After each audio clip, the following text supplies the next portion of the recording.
Jueces, capítulo 3, en esta hermosa tarde. Qué tarde tan hermosa está allá afuera, qué bárbaro. Casi me daban ganas de que tuviéramos el estudio allá afuera. Pero no hubo tiempo para prepararlo, así es que vamos a tenerlo aquí adentro. Pero pronto vamos a tener estudios allá afuera. Jueces capítulo 3, entonces, estamos ya entrando al libro de Jueces. La semana pasada cubrimos los primeros, ¿qué fueron? Los primeros 11 versículos del capítulo 3. Y estamos viendo ya en realidad de lo que se trata el libro de Jueces. Y el libro de Jueces, como les he dicho antes, se trata del pueblo de Israel, una vez que ya habían entrado a la tierra prometida, una vez que ya Josué había repartido la tierra entre todas las tribus, y una vez que ellos ya estaban asentándose en cada una de esas tierras, podemos ver a través de nuestro estudio lo que Dios les dijo que hicieran y lo que en realidad hicieron. Y lo que hemos podido ver hasta ahorita es que no hicieron lo que Dios les dijo que hicieran. Y porque no hicieron lo que Dios les dijo que hicieran, estaban empezando a sufrir las consecuencias de ello. Todos creemos que Dios nos salva por gracia, ¿verdad? ¿Hay alguien que no crea eso? Es por la gracia de Dios que somos salvos. Todos creemos que Dios es bueno para con sus hijos, ¿verdad? ¿Hay alguien que no crea que Dios es bueno? Okay. Todos creemos que la voluntad de Dios para sus hijos es buena también. ¿Alguien no cree lo que estoy diciendo?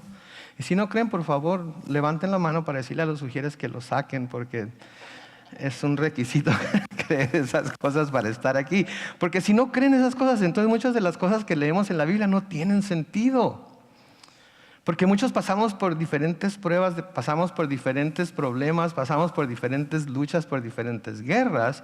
Y si Dios es un Dios bueno, si Dios es un Dios que quiere las cosas buenas para sus hijos y todo lo demás, a veces como los niños y los adolescentes, llegamos a la conclusión de que eso solamente puede ser cierto si nuestros padres nos dan todo lo que queremos, cuando lo queremos y cómo lo queremos. Nos portemos bien o nos portemos mal.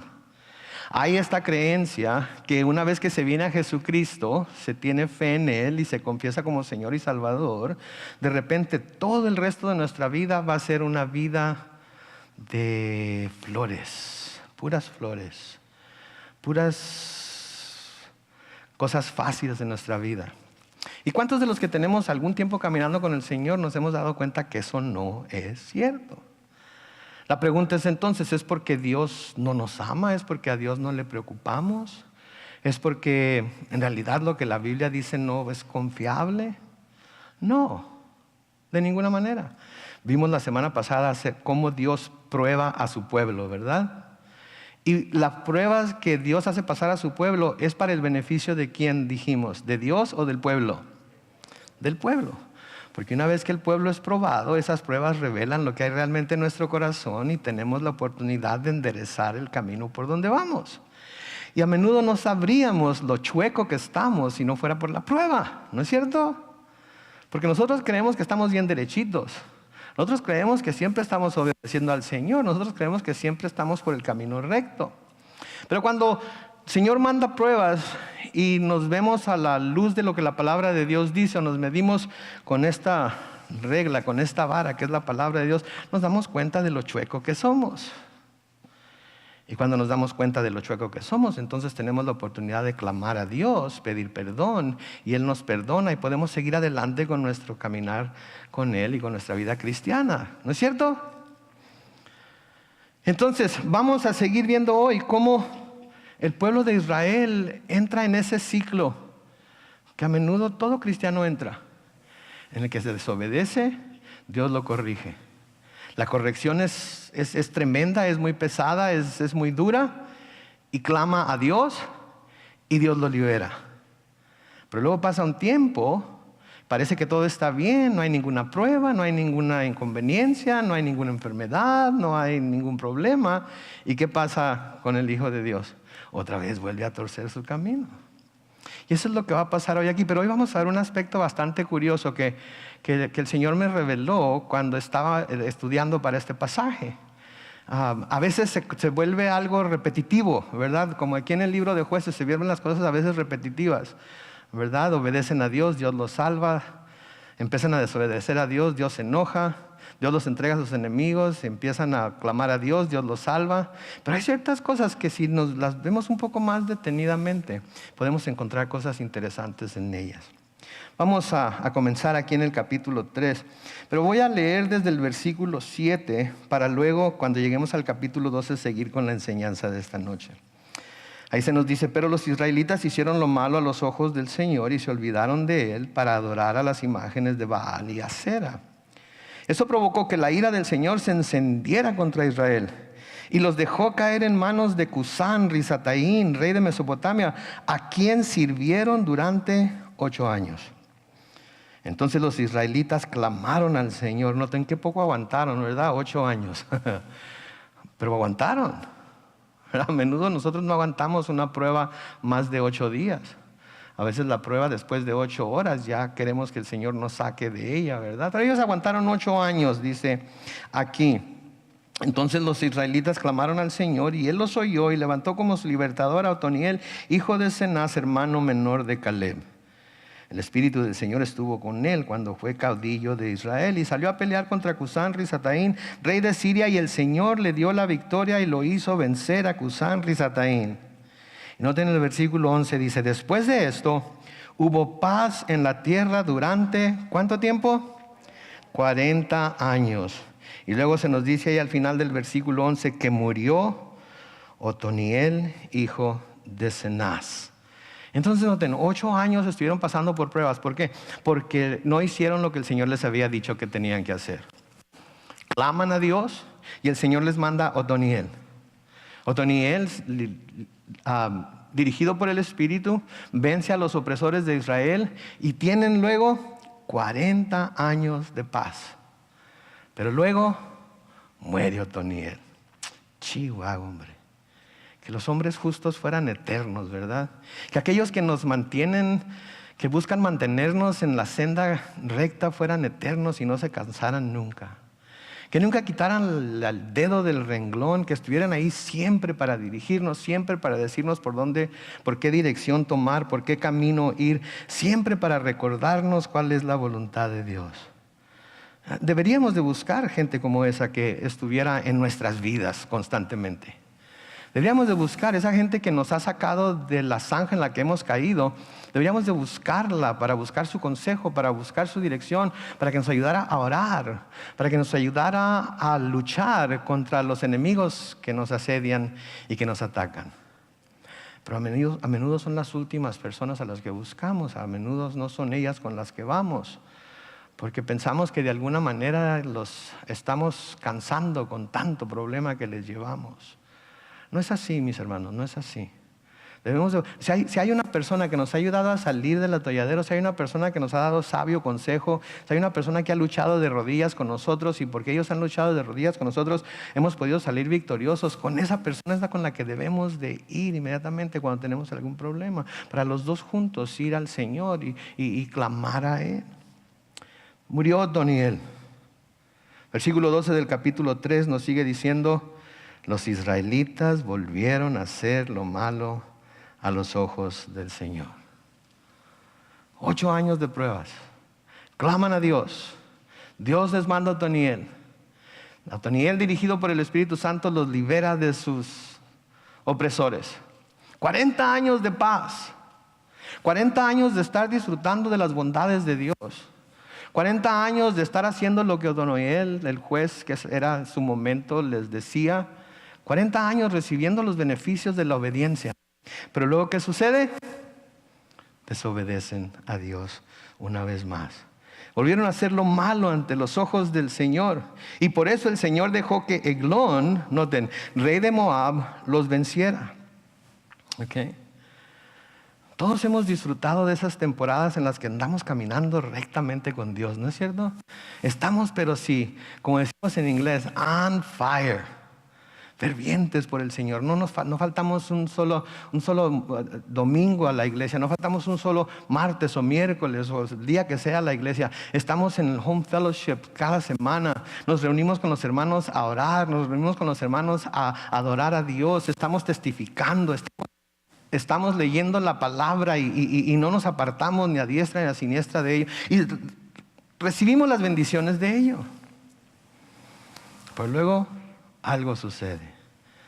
Pasan 40 años. que no creo, pero vamos a suponer que pasan 40 años, o 40 meses, o 40 días, o 40 horas. Y algo sucede y nos hace que nos salgamos otra vez del huacal, como decimos. Pregunto yo, ¿por qué somos así? Si recibimos las bendiciones de la obediencia, si recibimos las bendiciones de caminar rectamente con el Señor, si estamos siendo dirigidos por Él y todo nos está saliendo bien, ¿por qué de repente decidimos que nos vamos a ir por el lado chueco? Ya hemos sufrido las consecuencias antes, ¿no es cierto? Ya hemos pasado por la experiencia de no caminar con el Señor antes. Y si ya tenemos esa experiencia, ¿por qué entonces nos desbalagamos? Mi mamá tiene un dicho que dice que, ¿cómo dice? Que el que por su gusto muere, hasta la muerte le sabe. ¿Será que nos gusta la mala vida? ¿Será que nos gusta estar tentando a Dios, poniéndolo a prueba para ver si va a estar con nosotros o no? Para ver si nos podemos salir con la nuestra ahora sí y no vamos a tener ninguna consecuencia. Parece ser que eso era lo que los judíos estaban haciendo, ¿verdad? Jugando con Dios. 40 años. Ahora, una generación normalmente se puede considerar como 40 años desde que llega a su juventud, vamos a decir los 20 años hasta los 60, cuando empieza la salida de esa generación y viene la otra detrás de ellos. Y lo que vemos aquí en el libro de Jueces es que iba por generaciones. Una generación seguía a Dios, pero la próxima generación lo desobedecía. Luego esa generación clamaba y volvía a Dios y parecía ser como que esa generación que clamaba y Dios lo libraba, le enseñaba a la próxima generación lo que tenía que hacer y esa generación vivía con Dios, vivía caminando con Dios, pero luego como que se les pasaba la próxima generación y la generación volvía a sufrir. ¿Saben? Estamos muy cerca de que eso pase en nuestros tiempos. Mi generación ya va de salida. Sus generaciones, algunos de ustedes, sí, van como a la mitad. Y la pregunta es, ¿qué les estamos dejando a las próximas generaciones para seguir? ¿Les estamos trazando un camino claro, un mapa certero de cómo seguir al Señor? ¿O les estamos dejando algo que, bueno, pues se puede o si se quiere y si no se quiere no se tiene que? ¿Y qué estamos haciendo? Porque déjenme decirles algo, si mi generación que ya va de salida y su generación que empieza a llegar a esos años en los que van a tener que decir bye bye, no empezamos a hacer algo por salvar, por llevar a la generación que viene detrás de nosotros a los pies del Señor, esa generación se va a perder. Y el cristianismo está a una generación de acabarse por completo, cuando menos aquí en Estados Unidos. Piensen en cuántos jóvenes se apartan de la iglesia una vez que salen del high school. ¿Cuántos jóvenes no vuelven a la iglesia después de ir a la universidad? Miren a su alrededor.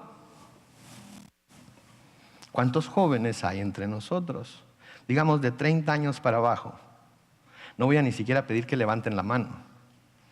Veo a muchos que parece que tienen 30 años para abajo. No sé si sea el Just for Men o el Clairol o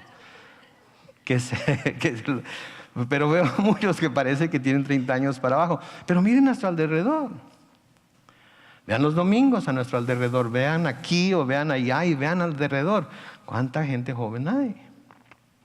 ¿Y por qué es? Creo que es porque nuestras generaciones han fallado en dejarle un claro mapa, una clara dirección a los jóvenes que vienen detrás de nosotros.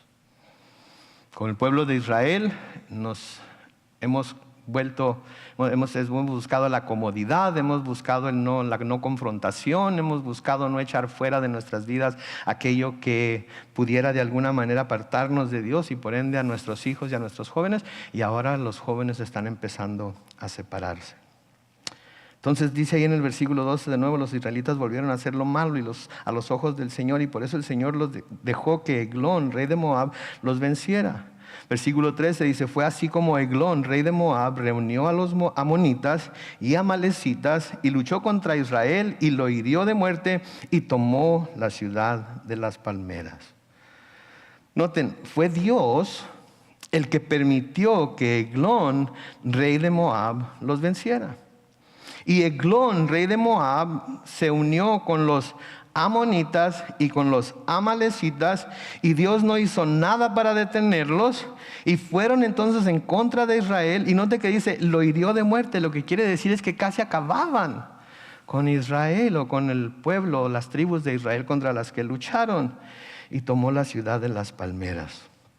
Ahora, en donde me encontré con algo interesante aquí para el estudio de hoy, es en los 3 pueblos que menciona aquí. Menciona a los moabitas, a los amonitas y a los amalecitas. Y estos 3 pueblos tenían algo en común. Y no les voy a decir qué es. Vamos a leer las escrituras y luego vamos a hacer una prueba a ver si detectan lo que es. ¿Ok? ¿Están de acuerdo? Ok. Vamos a hacer una prueba entonces.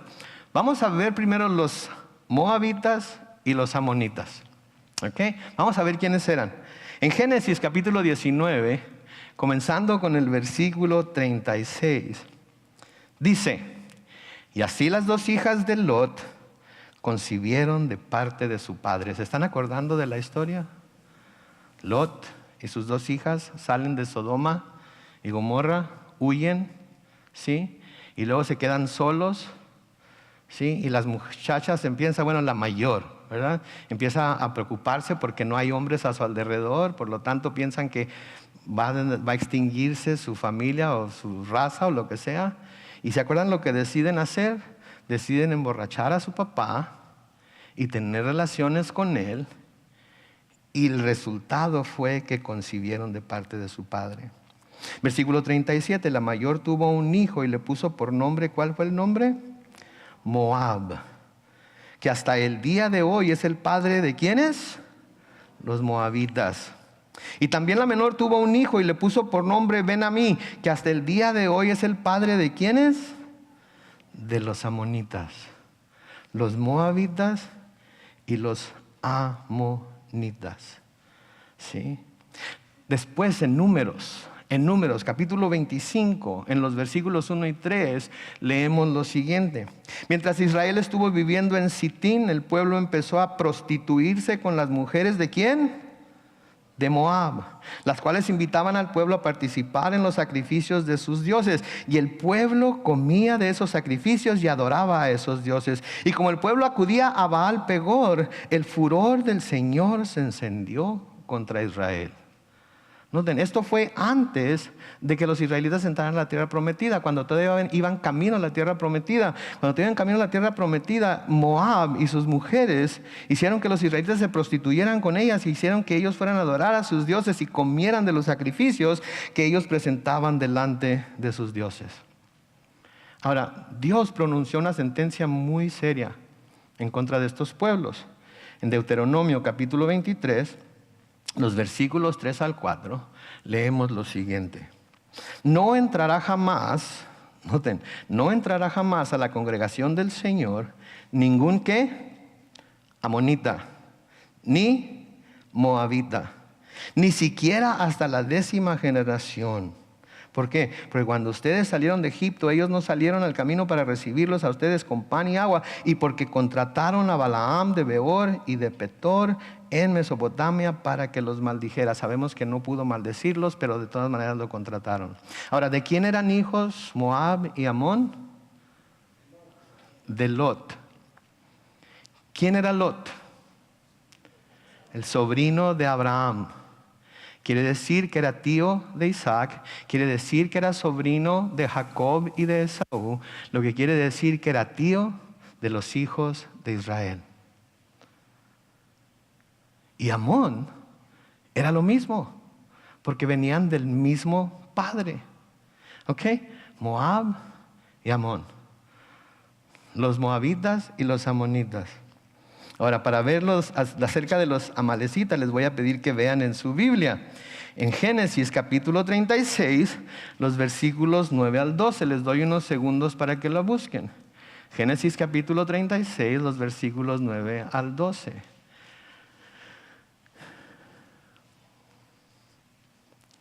Génesis 36, versículos 9 al 12 dice: estas son las generaciones de Esaú, padre de Edom, en el monte de Seir.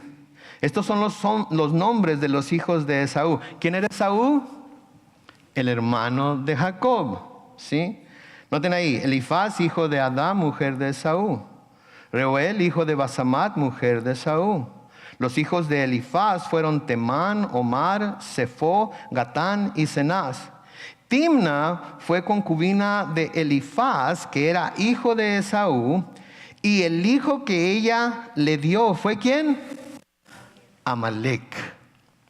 ¿De dónde salieron los amalecitas? Dice: estos son los hijos de la mujer de Esaú. Entonces, Amón y Moab, parientes de Jacob y de sus hijos y de todo el pueblo de Israel. Amalec, nieto de Esaú, que era hermano de Jacob, por lo tanto pariente de todo el pueblo de Israel. Y Amalec siempre fue una espina en el costado de los israelitas. Amalec, hasta en los tiempos de Salomón, todavía no se habían deshecho de ese pueblo, y Dios le dijo a Salomón que acabara con ellos, pero no lo hizo. De hecho, esa fue una de las razones por la que Dios le quitó el reino a Salomón. Amalec fue el pueblo contra quienes los israelitas lucharon la primera vez después de salir de Egipto. Están en Génesis 36, miren unas cuantas páginas hacia la derecha, en Éxodo capítulo 17. Éxodo capítulo 17. ¿Sabe qué? Si oye suave las páginas de la Biblia, se me hace que ya no vamos a usar la pantalla. Vamos a volver a los métodos antiguos. Éxodo 17, comenzando con el versículo 8. Noten que dice: Amalec vino a Refidim y peleó contra Israel. Entonces Moisés le dijo a Josué: escoge nuestros mejores hombres y sal a pelear contra Amalec. Mañana yo estaré sobre la cumbre del cerro con la vara de Dios en mi mano. Versículo 10. Josué hizo lo que Moisés le dijo y combatió contra Amalec. Y Moisés, Aarón y Hur subieron a la cumbre del cerro. Mientras Moisés mantenía la mano en alto, los israelitas vencían, pero cuando bajaba la mano, vencía Amalec. Pero a Moisés se le cansaban las manos, así que tomaron una piedra y se la pusieron debajo para que pudiera sentarse, mientras que Aarón y Hur le sostenían las manos, el uno del lado izquierdo y el otro del lado derecho. Así pudo mantener firmes las manos hasta que se puso el sol. Noten versículo 13. Y Josué derrotó a Amalec y a su pueblo a filo de espada. Entonces fueron los primeros que atacaron a Israel. Y hasta en los tiempos de Salomón, cuando tenían tanta prosperidad y tanta fuerza militar, de todas maneras Salomón no acabó con ellos. Dios les había dicho que acabaran con ellos, con Amalec. Vean unas cuantas páginas a la derecha otra vez en Deuteronomio capítulo 25. Deuteronomio capítulo 25, los versículos 17 al 19. Dios hablando aquí con el pueblo de Israel y les dice, Deuteronomio 25, 17: acuérdate de lo que te hizo Amalec en el camino cuando saliste de Egipto, y de cómo cuando tú estabas cansado y agobiado te salió al encuentro en el camino y sin ningún temor de Dios te atacó por la retaguardia e hirió a todos los que débiles venían a la saga o venían atrás. Versículo 19: por lo tanto, cuando ya estés en la tierra que el Señor tu Dios te da en posesión, y el Señor tu Dios te haga descansar de todos tus enemigos que te rodean, noten lo que les dice el Señor: borrarás de debajo del cielo la memoria de Amalec. Y luego les dice muy claramente: no lo olvides. Entonces tenemos tres pueblos aquí, uno de los cuales el Señor les había dicho claramente que borraran de ellos la memoria de debajo del cielo, pero no lo hicieron. Y vuelvo a hacer hincapié que todavía pasaron cientos de años y vino David y vino Salomón y todavía estaban luchando contra ellos. ¿Por qué? Porque no se deshicieron de ellos cuando tuvieron la oportunidad, como Dios les había dicho que lo hicieran. Y aquí es en donde viene algo curioso a mi mente. Porque hay cristianos que toda la vida se pasan luchando contra algún enemigo que el Señor les ha dicho claramente una y otra y otra y otra vez, que se deshagan de ello, que lo echen de su vida, que les está causando que tropiecen y caigan y desobedezcan al Señor. ¿Y saben qué han hecho acerca de para poder hacer lo que el Señor les está diciendo que hagan? Nada. Porque creen que algún día lo van a dominar. Porque creen que algún día van a poder dejarlo atrás. Porque creen que algún día van a tener suficiente poder como para mantenerlo quieto. Y una y otra y otra y otra vez este enemigo salta y los hace caer y los hace desobedecer a Dios. Y una y otra vez los siguen dejando en su vida. Y es triste. Es triste, especialmente cuando sabemos que Dios nos ha dicho que tenemos que deshacernos de ello.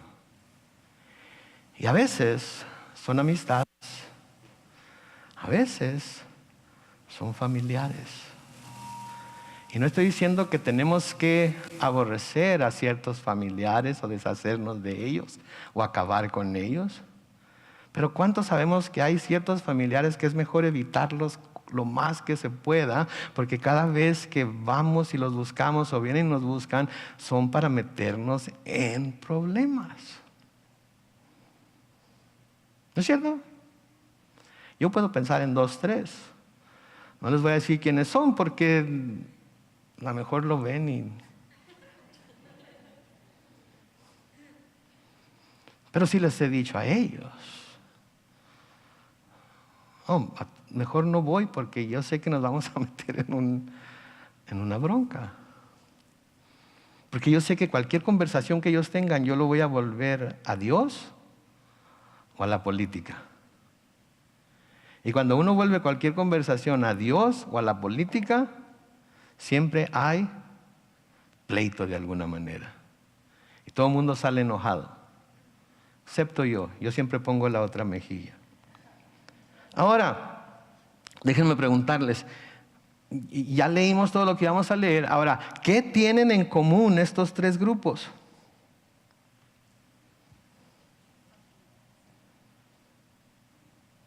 ¿Nadie tiene la respuesta? Son familiares del pueblo de Israel de alguna manera, por alguna razón.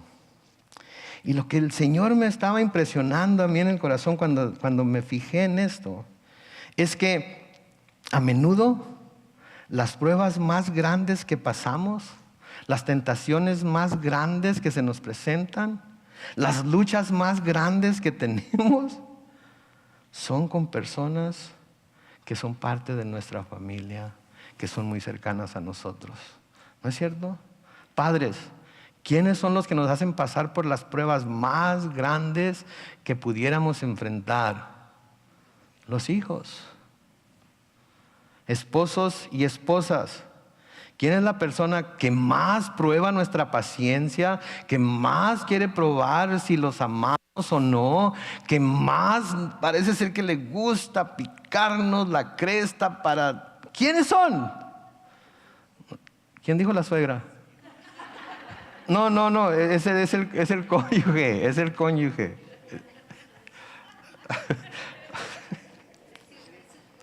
La suegra también a veces, pero no, es el cónyuge.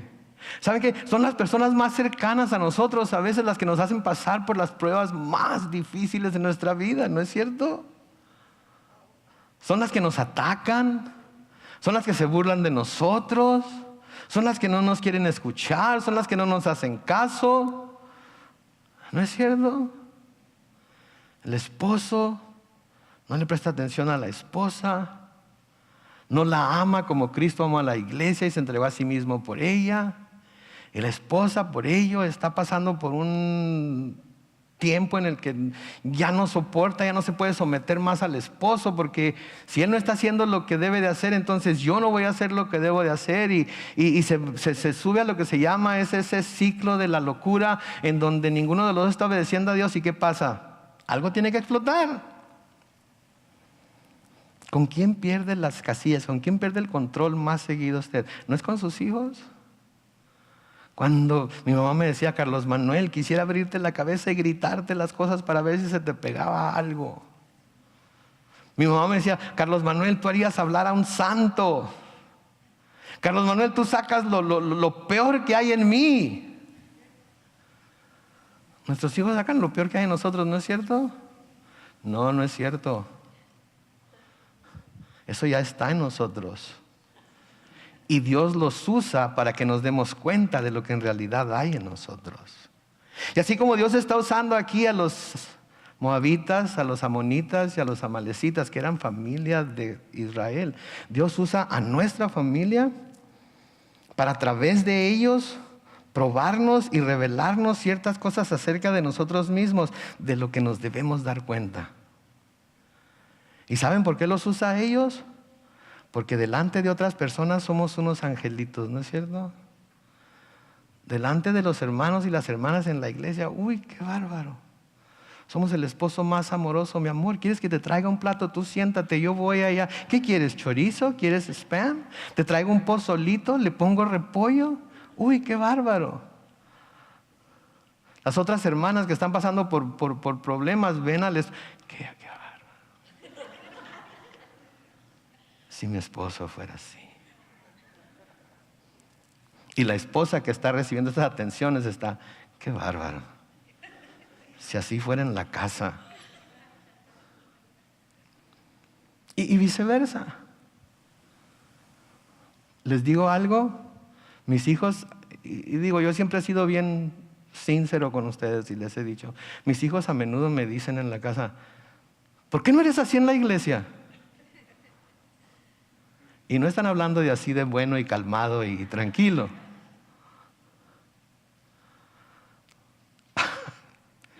Nuestra familia, Dios los usa. Así es que la próxima vez que se enojen con el marido, no se enojen con el marido. Dios lo está usando para hacer exactamente lo que está haciendo, para sacar de usted lo que Él sabe que hay en usted que no le sirve para nada en su crecimiento espiritual. Y la próxima vez que se enoje con la esposa, no se enoje con la esposa, ella no es la del problema. Es usted el del problema. Y Dios está usando a su esposa para revelarle a usted lo que en realidad hay en su corazón. Y lo mismo de los padres con los hijos y los hijos con los padres. Escuché por ahí alguna vez o lo leí, no me acuerdo, que alguien dijo que nuestros hijos, nuestra esposa, el marido, son como los dedos de Dios que nos está tratando de amoldar y hacernos el vaso que Él quiere que seamos. Hemos escuchado esa analogía de que Él es el alfarero y nosotros somos el barro, ¿verdad? Y el alfarero cuando agarra el barro, ¿qué hace para amoldarlo primero?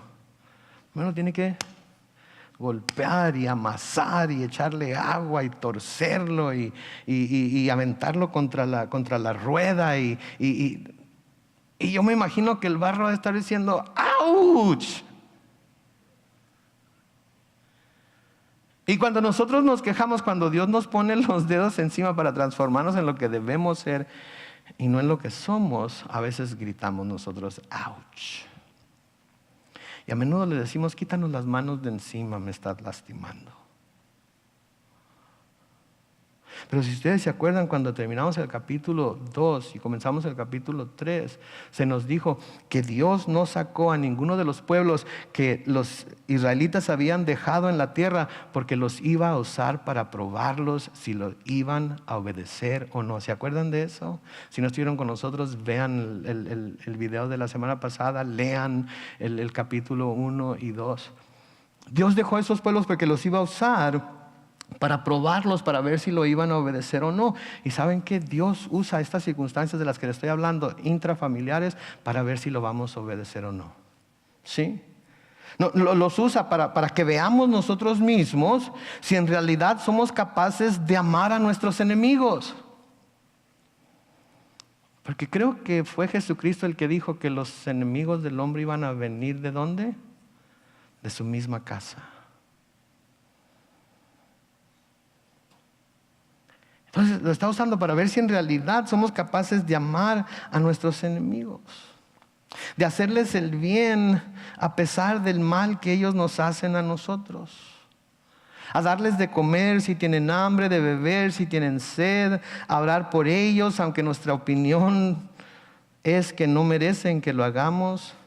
Porque miren, mis hermanos, si lo hacemos por todo mundo, pero no lo hacemos por nuestra familia, si no lo hacemos dentro de nuestra casa, estamos fallándole a las personas que Dios ha puesto en nuestra vida para que sean los primeros con quienes o a quienes les manifestamos nuestra verdadera fe en Él. Y delante de quienes vivimos el amor que Él verdaderamente ha puesto en nuestro corazón. Y si somos bien pacientes con todo el mundo, pero somos impacientes con los nuestros, ¿cómo creen ustedes que lo ve Dios? Si estamos dispuestos a ser, de nuevo mi mamá, candil de la calle, pero oscuridad de la casa. Un día, eso que está saliendo en la casa va a salir en público y vamos a decepcionar a mucha gente. Vamos a hacerla tropezar. Y se me hizo algo curioso que los primeros 3 enemigos que menciona que se unieron para venir a luchar contra Israel fueron gente de su propia familia. Y me puse a pensar, wow, qué cercano está eso de nosotros, de nuestras vidas, de nuestra vida en realidad. Y me puse a pensar, wow, hoy la palabra de Dios va a ser un espejo en donde todos nos vamos a poder ver.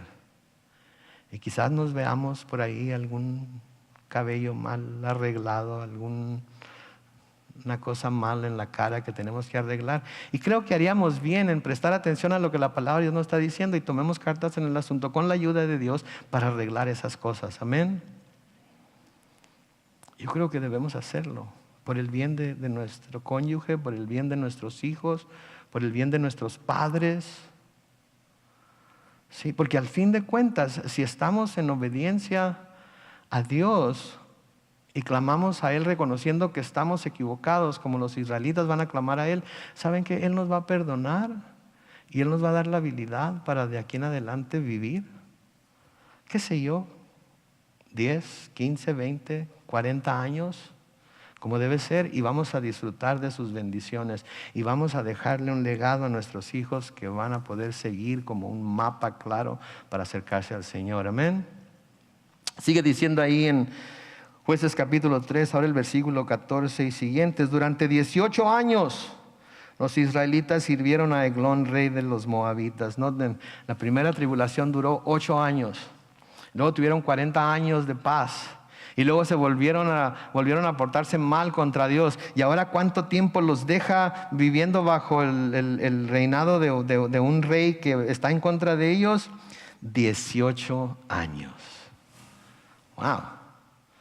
Que la primera vez les fue mal, 8 años. ¿Esta vez cuánto tiempo? 18 años. ¿Sí? Ahora, esto nos debe decir algo acerca de Dios. ¿Sí? A menudo pensamos que Dios deja pasar las cosas malas que hacemos, deja pasar. No le hace, estamos bajo la gracia y Dios va a dejar pasar esas desobediencias, va a dejar pasar esas cosas malas que hacemos, aun cuando sabemos que son malas. Dios no lo va a dejar pasar. Dios va a ser paciente, pero tarde o temprano va a corregirnos porque nos ama, así como amaba a los israelitas. Y quizás la primera prueba nos saque de ella rápido. Espero que no sean 8 años, pero a lo mejor. Pero luego, conforme vamos avanzando más y vamos desobedeciendo más y vamos estando más cómodos en el mundo y con las cosas que el mundo hace, Dios va a tener que subirle a la lumbre, por así decirlo, porque quiere sacar todas las impurezas de nuestra vida. Versículo 15, noten lo que dice. ¿Vieron? Entonces, versículo 14 dice: 18 años los israelitas sirvieron a Eglón, rey de los moabitas. Versículo 15 dice: pero los israelitas volvieron a pedir ayuda al Señor y Él volvió a levantar a otro libertador. Y eligió a un benjaminita zurdo. Ahorita vamos a ver por qué es importante que sea zurdo. Llamado Ahod, hijo de Gerá. Y un día los israelitas enviaron un regalo a Eglón, rey de Moab, por medio de Ahod. Entonces noten aquí a Dios de nuevo. Una vez que los israelitas vuelven a pedir ayuda al Señor, Noten, aun cuando los dejó 18 años viviendo en esta prueba, de todas maneras, cuando ellos se volvieron a Él con un corazón sincero, cuando se volvieron a Él a pedir ayuda porque ya no soportaban más, ¿qué hizo el Señor? Les mandó un libertador. Eso nos debe decir algo a nosotros también. No importa qué tan larga sea la prueba por la que Dios nos está dejando pasar, nunca debemos de dejar de pedirle que nos saque de ella. Siempre debemos estar clamando a Él, siempre debemos de ir a Él, reconocer si estamos en esta prueba por nuestra culpa, por algo que nosotros hicimos o no hicimos o dejamos de hacer, pero clamando a Él para que nos ayude, y Él va a ser fiel en ayudarnos. Noten lo que dice aquí en el versículo 16. Este se había hecho un puñal de doble filo, de medida como 50 centímetros de largo, y se lo ajustó del lado derecho debajo de su ropa. Ahora, aquí es en donde es importante que fuera zurdo, porque cuando una persona es derecha, ¿de qué lado guarda la espada?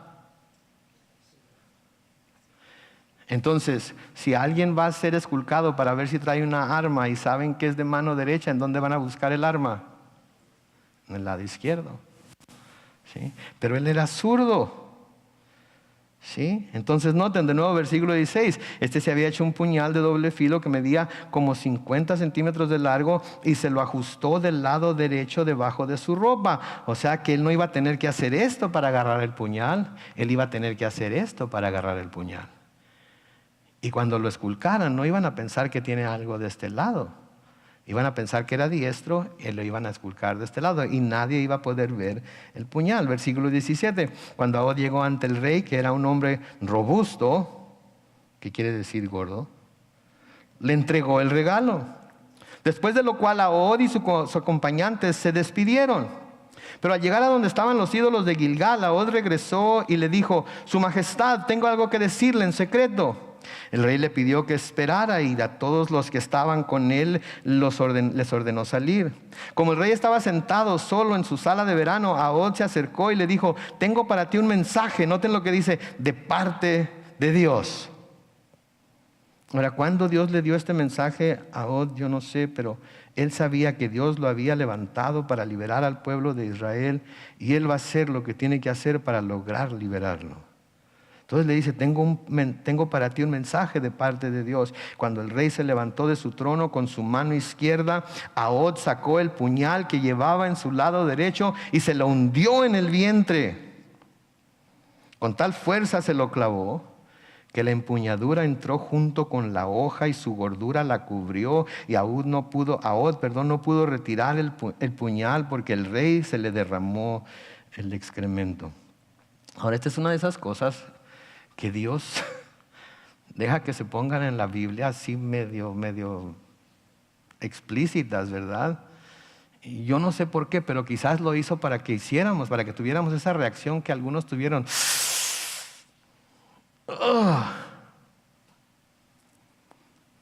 Para que veamos quizás que Dios no juega con el pecado. Para que veamos que Dios quizás no va a tener misericordia para aquellos que persigan a sus hijos. Para que veamos quizás que los enemigos de sus hijos son enemigos de Dios, y que Dios un día va a acabar con sus enemigos. Normalmente no tenemos una visión de Dios de esa índole, pero claramente es una visión de Dios que se nos presenta en las Escrituras. Versículo 23 sigue diciendo: Entonces Ahod salió al corredor, cerró la puerta de la sala tras de sí y la aseguró con el cerrojo. Al salir Ahod, los siervos del rey fueron a ver al rey, pero al ver que las puertas de la sala estaban cerradas, dijeron: seguramente el rey se está cubriendo los pies en la sala de verano. Cuando hablan de cubrirse los pies, están hablando de que fue al baño. Porque lo que se hacía en aquel tiempo era que se quitaba el vestido, se levantaba el vestido, y cuando se sentaban, obviamente el vestido cubría los pies. Se hacía el vestido hacia enfrente y el vestido cubría los pies. Entonces, esto es lo que están diciendo. Versículo 25 dice: pero como pasaba el tiempo, el rey no abría, no sabían qué hacer. Finalmente tomaron la llave y abrieron, y se encontraron con que su amo estaba tirado en el suelo ya muerto. Como ellos se entretuvieron tanto tiempo, Ahod logró escapar, y luego de pasar más allá de los ídolos se puso a salvo en Seirat. Y llegó allá Y al llegar allá, hizo sonar el cuerno en el monte de Efraín, y los israelitas descendieron con él del monte. Ahod iba al frente de ellos y les dijo: síganme, porque el Señor ha entregado a los moabitas en nuestras manos. Y los israelitas bajaron tras él, tomaron los vados del Jordán y no permitieron que nadie más lo cruzara. Ese día mataron como a 10,000 moabitas, y aunque todos eran valientes hombres de guerra, ninguno de ellos escapó con vida. Y así fue subyugado Moab bajo el mando de Israel, y la tierra estuvo en paz. ¿Durante cuánto tiempo? 80 años. ¿Se fijan? Ahod fue obediente. Acabó con la amenaza con la ayuda de Dios. Y porque el pueblo se volvió a Dios, hubo 80 años de paz. ¿Saben que esto nos habla de la fidelidad de Dios? ¿No creen?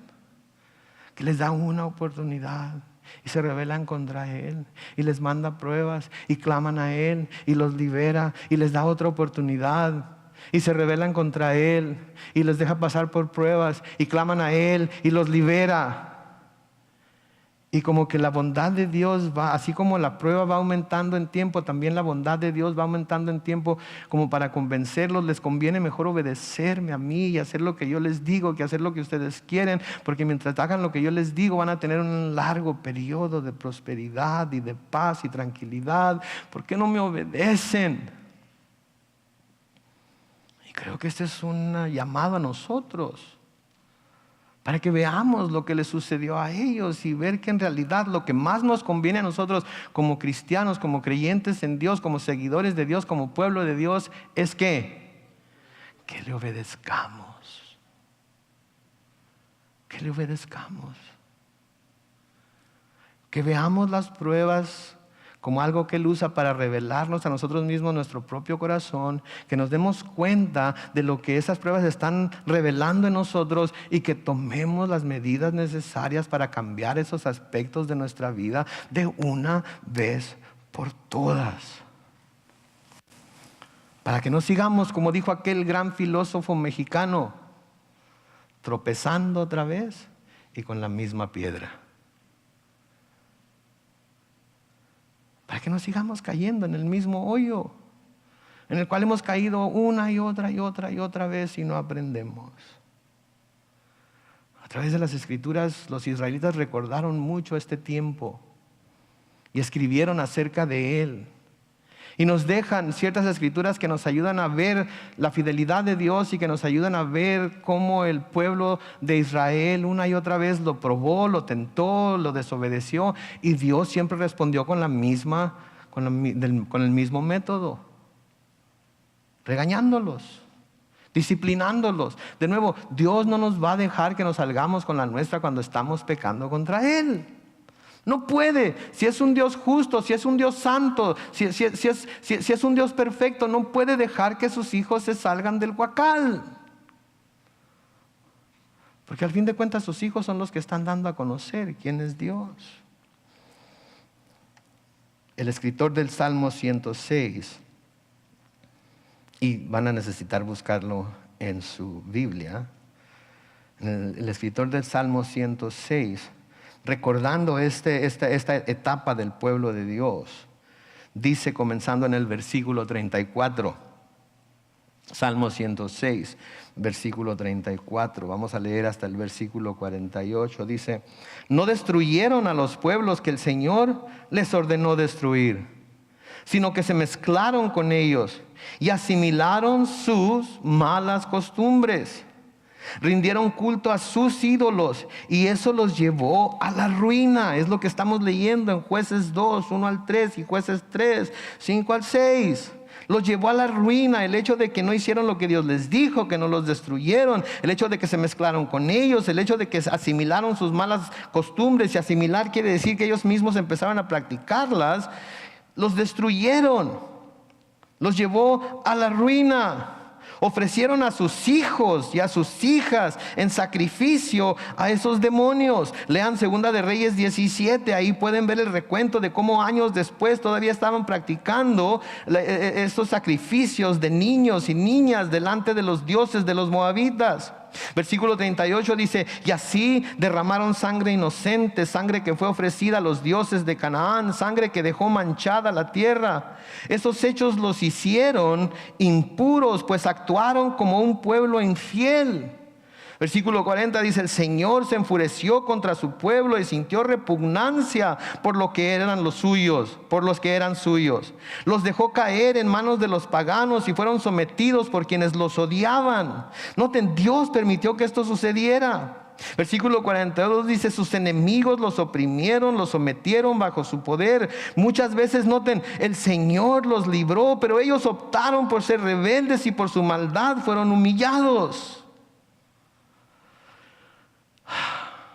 ¿Cuántas veces tenemos que escucharlo? ¿Cuántas veces tenemos que leerlo? Fue por su maldad. Fueron castigados. Aprendamos, mis hermanos, en cabeza ajena. Seamos fieles a Dios. Sin embargo, noten lo que dice ahí en el versículo 44.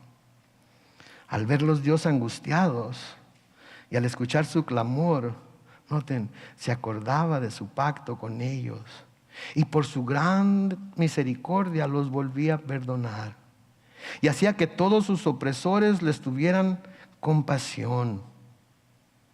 Señor y Dios nuestro, sálvanos. Haz que regresemos de entre las naciones para que alabemos tu santo nombre y alegres te cantemos alabanzas. Bendito seas, Señor, Dios de Israel, desde siempre y hasta siempre. Y que todo el pueblo diga amén, aleluya. El salmista se estaba acordando de lo que habían sufrido en el tiempo de los jueces. Y ahora que estaban exiliados, estaba tratando de recordarle al pueblo: acuérdense, sus padres fueron infieles, sus padres desobedecieron a Dios, sus padres tuvieron que sufrir la corrección de Dios. Pero cuando ellos clamaron, Dios les respondió y Dios los salvó, Dios los sacó de la opresión en la que estaban. Ahorita nosotros estamos exiliados, está diciendo el salmista, pero nosotros también podemos clamar a Dios. Y quizás haya alguien entre nosotros que está sufriendo por sus propios errores, por su propia desobediencia, alguna prueba por la que Dios lo está haciendo pasar para que se revele en su corazón si va a ser obediente a Dios o no. Y creo que debemos tomar el consejo del salmista y decir: oh Señor, sálvame, haz que regrese a tus caminos para que pueda alabar tu nombre, para poder alegremente cantarte alabanzas. Bendito sea, Señor, Dios de Israel, desde siempre y hasta siempre. ¿Saben por qué el salmista los exhortaba a hacer eso? Porque conocía la fidelidad de Dios. Porque conocía la fidelidad de Dios. Porque Dios es fiel. Es lo que Pablo dice, ¿no es cierto? Miren en su Biblia, 2 de Timoteo capítulo 2. 2 de Timoteo capítulo 2. Váyanse hacia la derecha unas chorrocientas páginas y encuentren 2 de Timoteo capítulo 2, los versículos 8 al 13. Pablo le escribe a su hijo Timoteo en la fe, su hijo en la fe Timoteo, y le dice: acuérdate de Jesucristo, del linaje de David, que resucitó de los muertos conforme a mi evangelio, en el cual sufro penalidades y hasta encarcelamientos como si fuera yo un malhechor, pero la palabra de Dios no está presa. Versículo 10 dice: por eso todo lo soporto por causa de los escogidos, para que ellos también obtengan la salvación que es en Cristo Jesús con gloria eterna. Esta palabra es fiel. Noten lo que dice, por favor: si morimos con Él, también viviremos con Él. Si sufrimos, también reinaremos con Él. Y luego noten lo que dice la segunda parte del versículo 12: si lo negamos, también Él nos negará. Si lo negamos, también Él nos negará. Pero luego lean el versículo 13, por favor, no se queden ahí. Miren el versículo 13: si somos infieles, Él permanece fiel. Él no puede negarse a sí mismo. A ver, pastor, si lo negamos nos va a negar, pero si somos infieles, Él va a ser fiel. ¿Cómo está eso? ¿Que no se está contradiciendo ahí Pablo? No sé, ¿se está contradiciendo? La Biblia no se contradice. Déjenme preguntarles algo. ¿Los israelitas con su comportamiento negaron a Dios? Sí. Negaron a Dios, negaron que lo que Él había dicho era verdad, negaron que lo que Él les había prometido, Él lo iba a hacer, lo negaron. ¿Los negó Él a ellos? Sí, los negó. Dejó que todos estos reyes vinieran y los conquistaran y los oprimieran y les hicieran el daño que necesitaban que se les hiciera para que recapacitaran. Pero luego los dejó ahí para siempre. No, no. Los corrigió. Los corrigió. Pero aun cuando ellos habían sido fieles, Él fue fiel. ¿Por qué? Porque se acordaba del pacto que había hecho con Abraham, Isaac y Jacob. Y saben que Dios hizo un pacto con nosotros mucho más seguro que el que hizo con Abraham, Isaac y Jacob. Porque el pacto que hizo con nosotros lo selló ¿con qué? Con la sangre del Cordero de Dios que quita el pecado del mundo. ¿Se acuerdan del apóstol Pedro?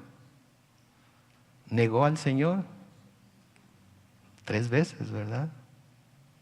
¿Sufrió las consecuencias?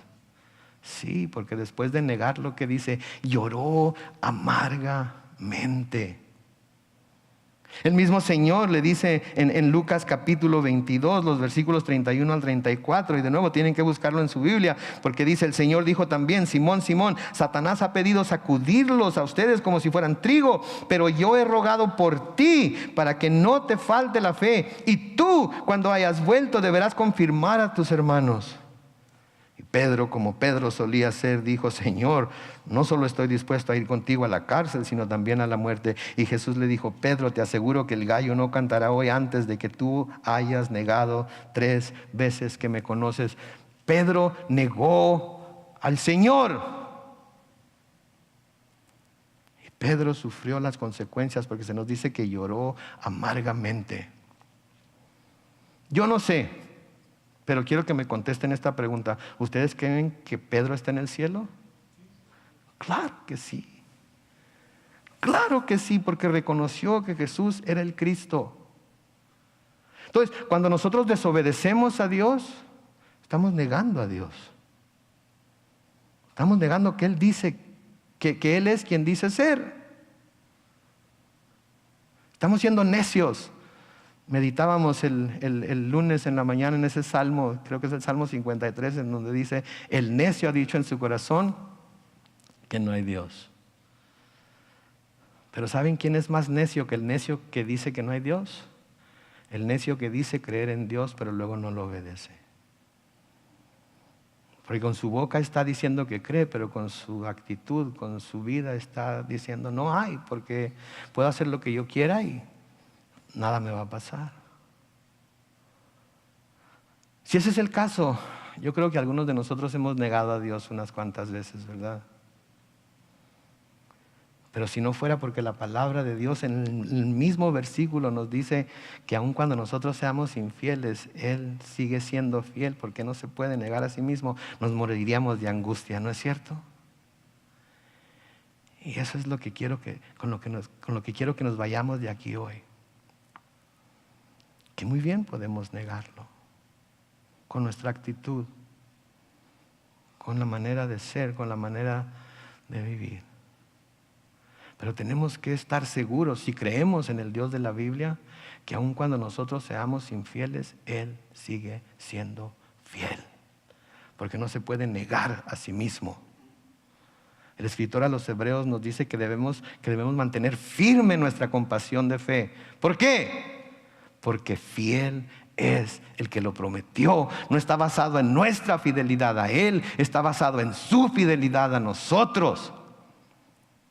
Y porque es esa clase de Dios, nuestro corazón debe buscar honrarlo siempre,